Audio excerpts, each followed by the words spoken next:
Technologic, Technologic, Technologic. Welcome to another one of our tech series where we talk about the behind the scenes stuff and a bit more about our technical processes.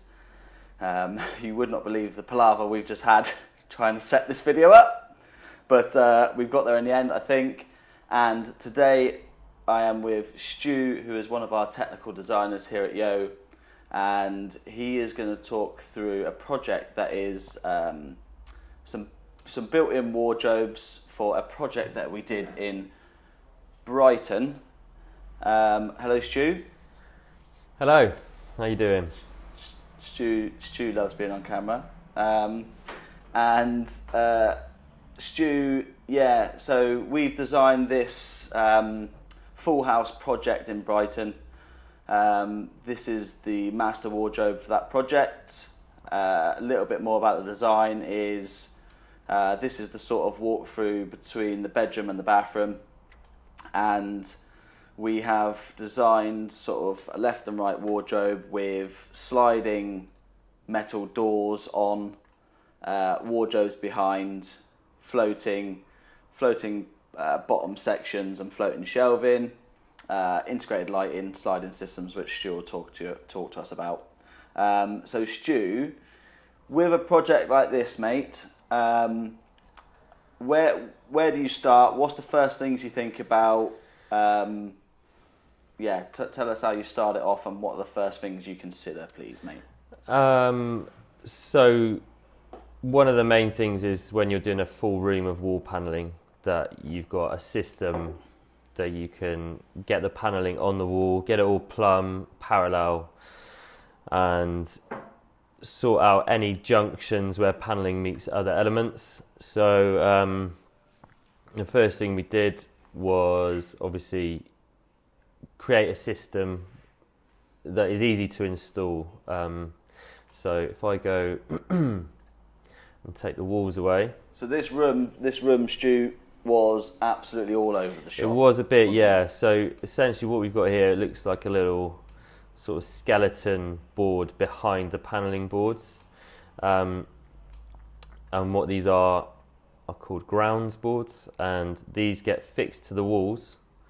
The holes in them to keep the weight down when you're installing it, but also it means that when you're fixing them to the walls, you can get your hands in there and put some packers on it. So without boring you too much about how you set out to put them on the wall, essentially, you make sure they're going to be in the right place, and then you start fixing them to the walls and getting them plumb, parallel, and so on. And that's our framework to work off, Stu, yeah? And then because our CNC elements are so integrated, what I can do is open up one element of it.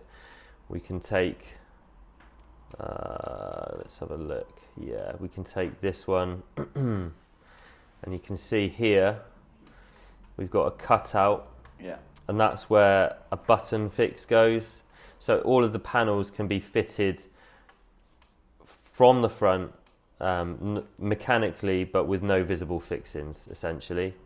Obviously the fit order when you're putting this into a room where it's tight, obviously to the ceiling, to a wall, and to a floor is quite crucial.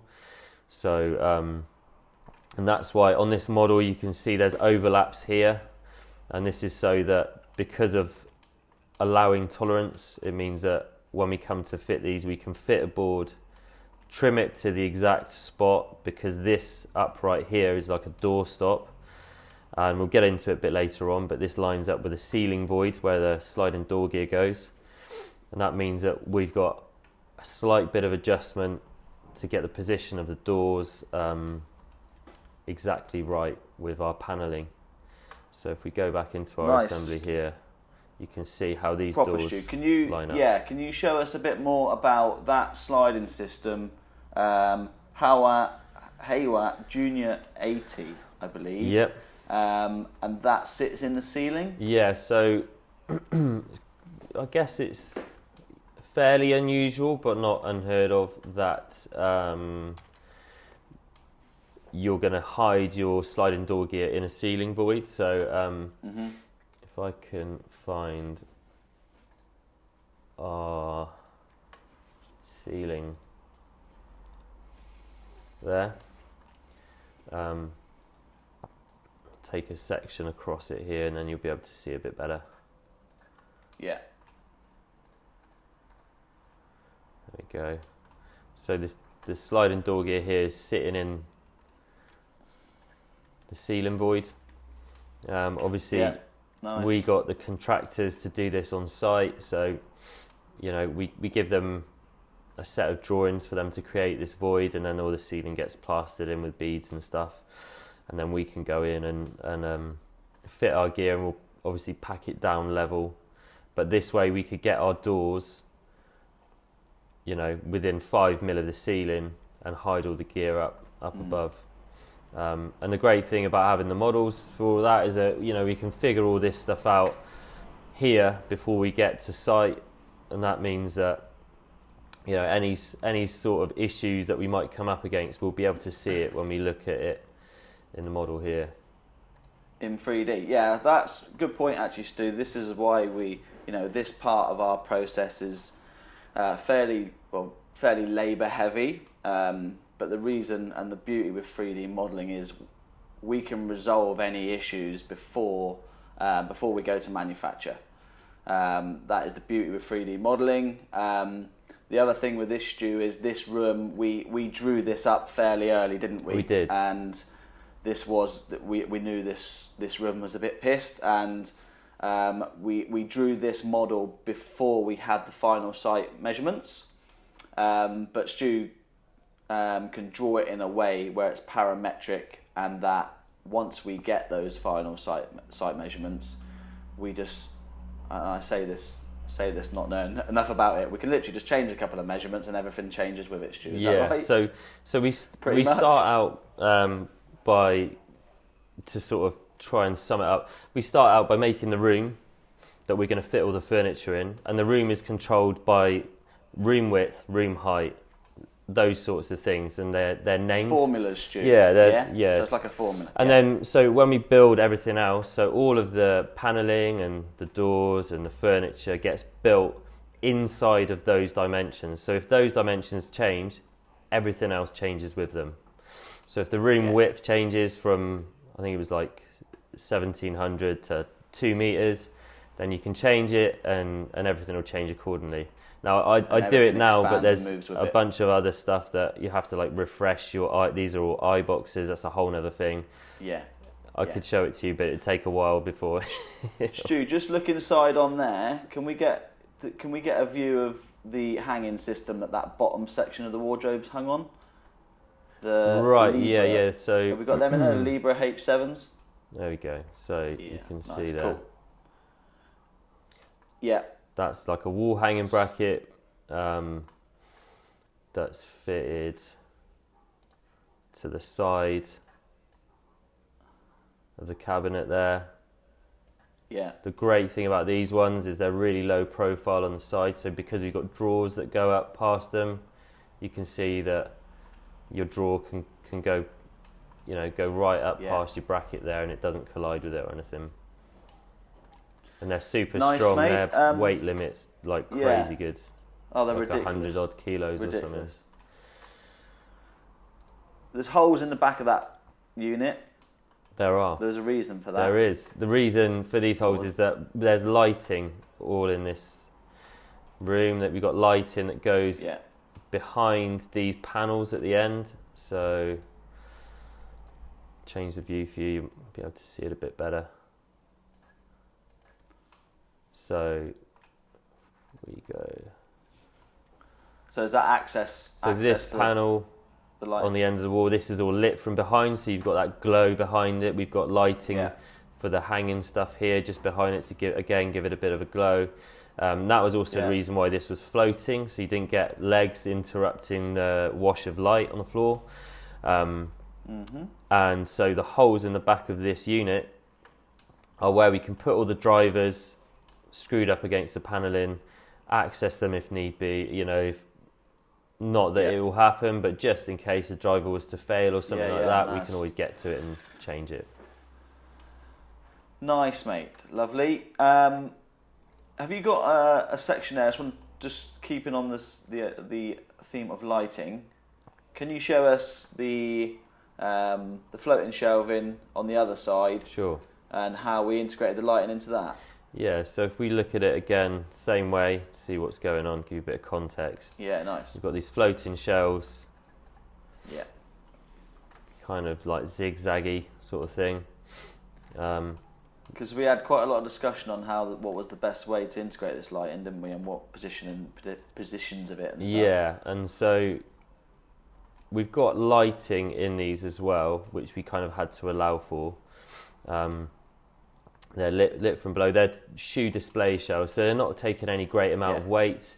They've got like polished metal upstands for heels, and this is what they look like in sections. So to keep things, because we were getting everything CNC'd, to keep things simple in terms of installation, floating shelf brackets are they're a bit of a pain in terms of machining them into your massive pain to your shelves, and then getting them set on your wall panels properly and things like that. So to sort of think around the problem a bit, we use the button fixings because they're so strong. Yeah. I like how that's done. We can, that's sweet. Yeah, use these to just clip. Basically, the shells just clip on.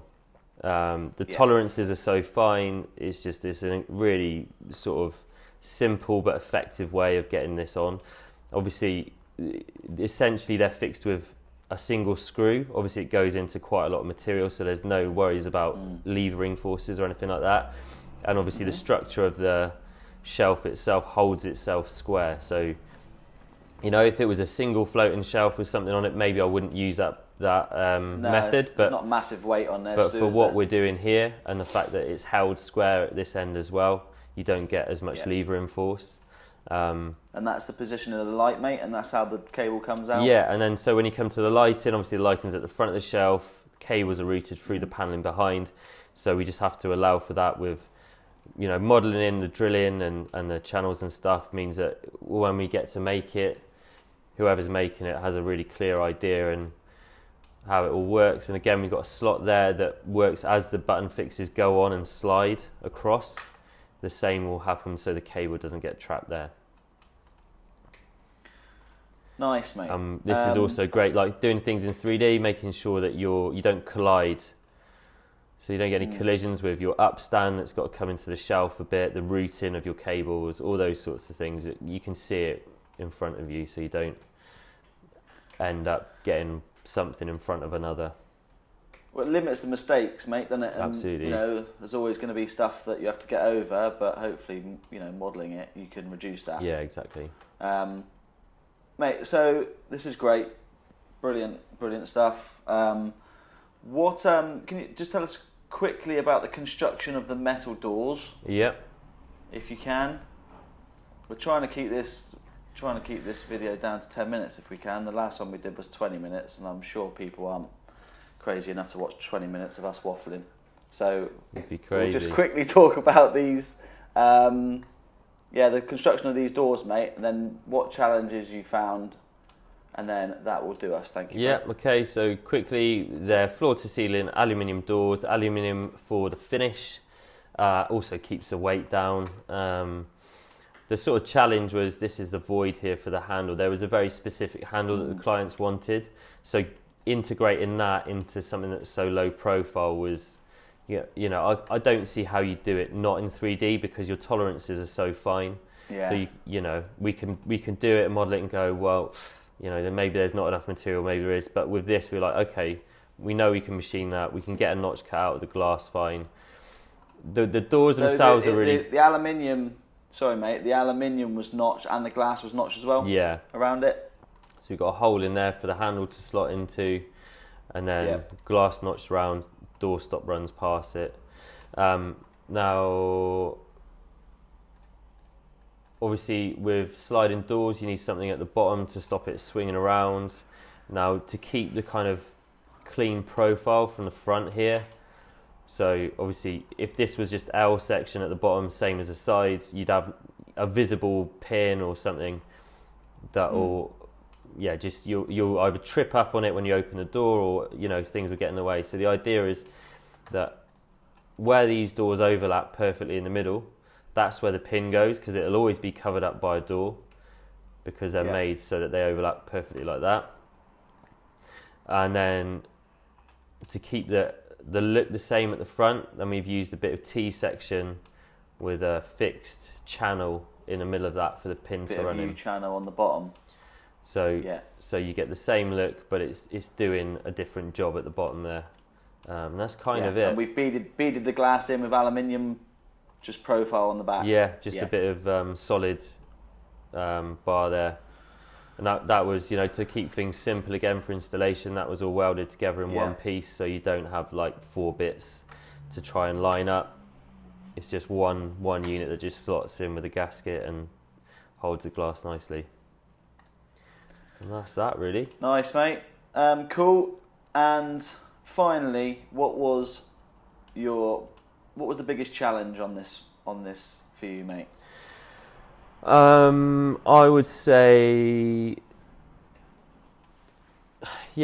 probably, you allow a certain amount of tolerance for a room to be out, but because it was such an old building, we had to work kind of even outside of the limits that we'd allowed for. So that involved a bit of problem solving along the way, but obviously nothing insurmountable.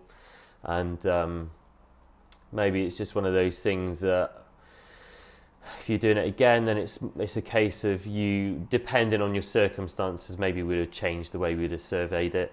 But everything went in great. Yeah, when we're allowing the moon, so that's the main thing. Yeah, we're allowing sort of a room to potentially be 50 mil out, and that's how you draw something. When actually the walls were bulging by hundreds of mil. Probably proved a challenge when we had to sort of come to redraw it when we got the final site measurements. Yeah, exactly. And that's so what we've now sort of come up with a different way of surveying where we use a crosshatch laser, so we can easier identify discrepancies in a room. From floor to ceiling to wall to everything. So it's been good. It's always a learning curve, and there's always ways to improve. We'll leave it there, Stu. Thank you very much, mate. No problem. Thank you everyone for watching. If you've made your way to the end of this video, I salute you, and we'll see you on the next one. Thank you. Technologic.